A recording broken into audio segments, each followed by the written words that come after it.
The real workings of narcissistic behavior are energetic. Here are the true spiritual roots of narcissism. How the narcissist came to be.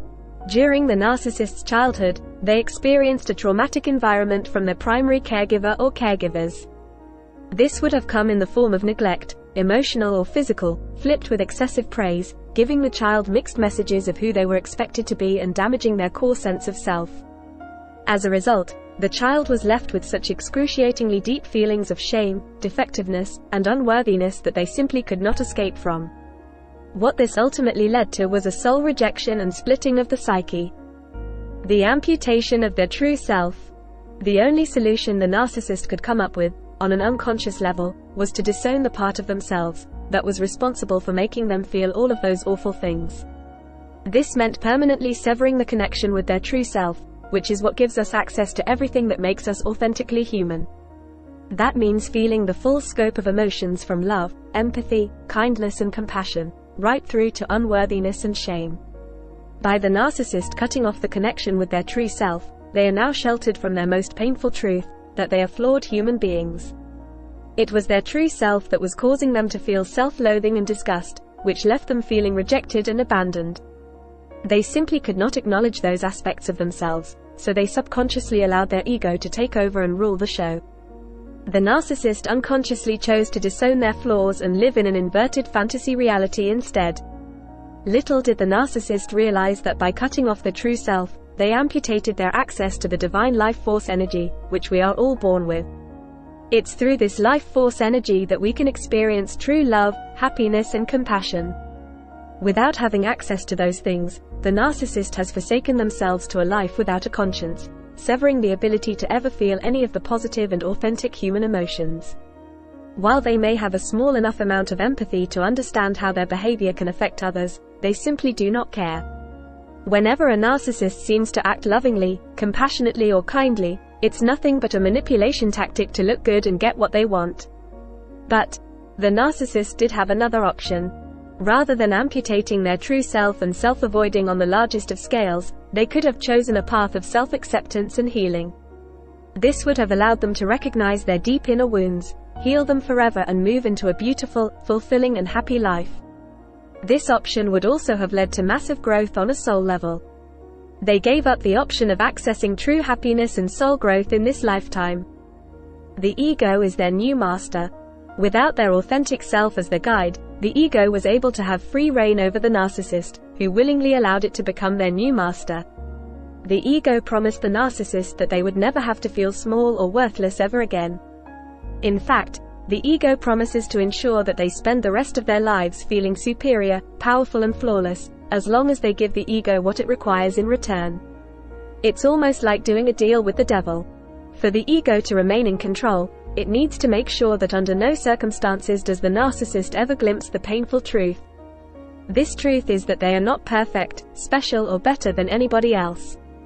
In order to achieve this, it created a false self, which is a complete inversion of who the narcissist truly is. The false self is the ego's projection of who the narcissist wants to be, which is superior, perfect and godlike. Since the ego is the master of trickery, it genuinely has the narcissist believing this new fabricated reality is truth. With this superiority comes entitlement and arrogance, because the narcissist now truly believes that the entire universe does revolve around them. The ego tells them that everybody in the world is merely a tool for them to use for personal gain, which can easily be discarded and replaced once they're done.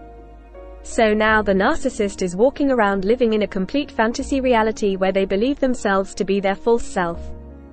The ego must be fed. The problem with the false self's reality is that it doesn't actually exist, it's merely a figment of the narcissist's imagination.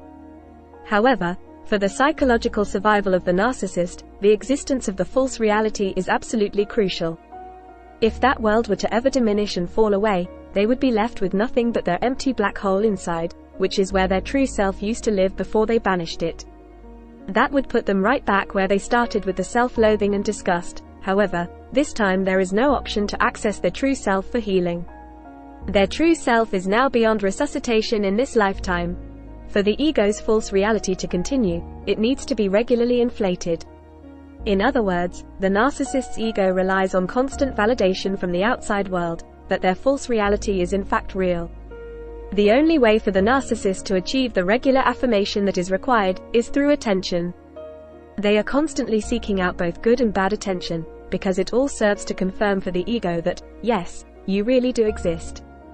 The narcissist becomes a life force addict. What the narcissist is really seeking is life force energy. This goes back to the spiritual roots of narcissism being 100% energetic. Even after the soul abandonment and inversion of self, the narcissist cannot run away from the fact that they have been left with a black hole inside, which can never be filled, only ever abated. The only thing that can temporarily satiate the black hole is life force energy, which they severed their access to when they amputated their true self. So, if they can no longer access life force energy themselves, they're left with only one choice. They must steal it from others. But there is one major problem with this tactic.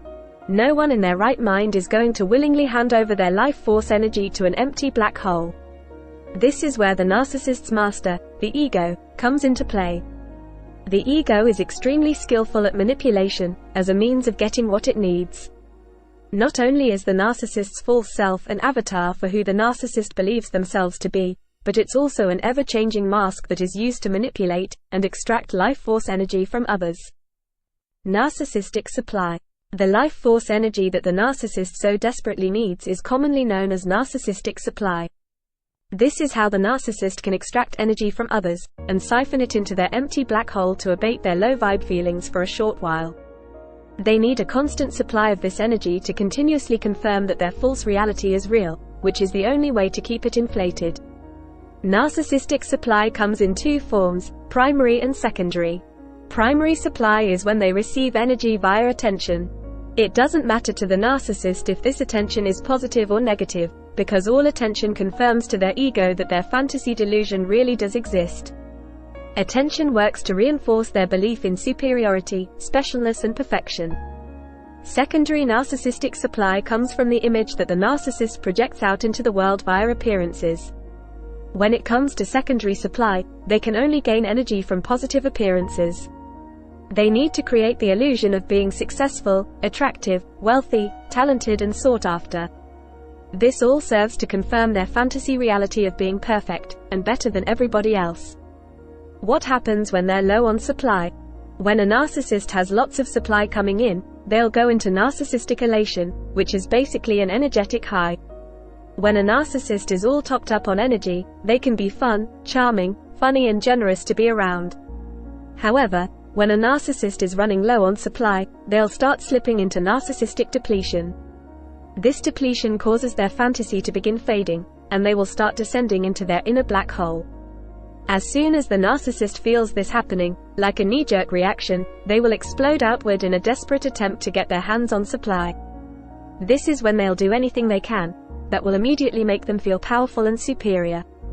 They might start an argument out of nowhere so that they feel powerful, play the victim to gain attention, demand sex, or post photos on social media so that they can feel adored.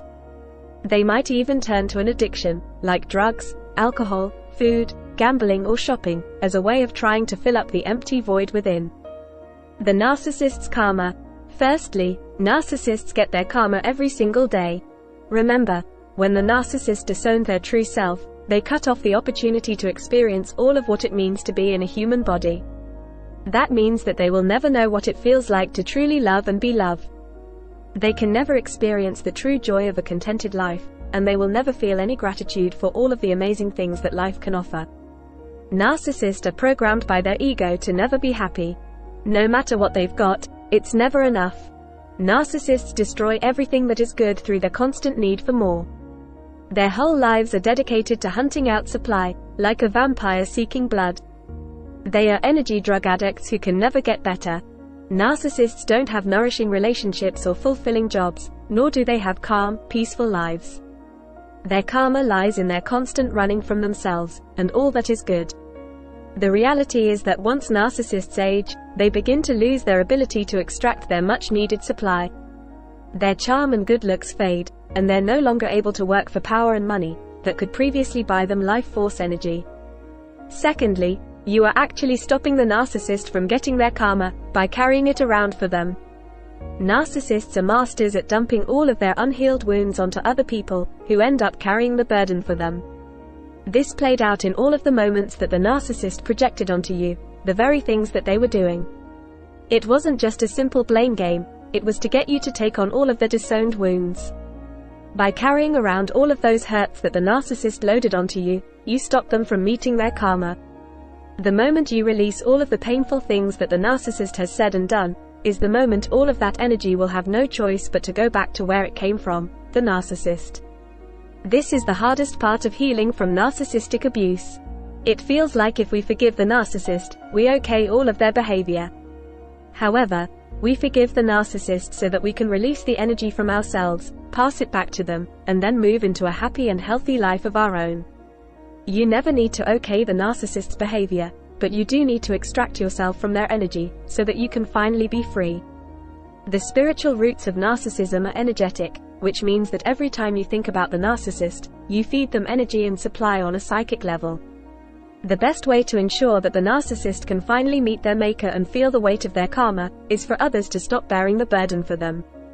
Hand the energy back to them and rise above, knowing that you are now flying higher than what they could ever dream of. For more on narcissism, head to unmaskingthenarc.com.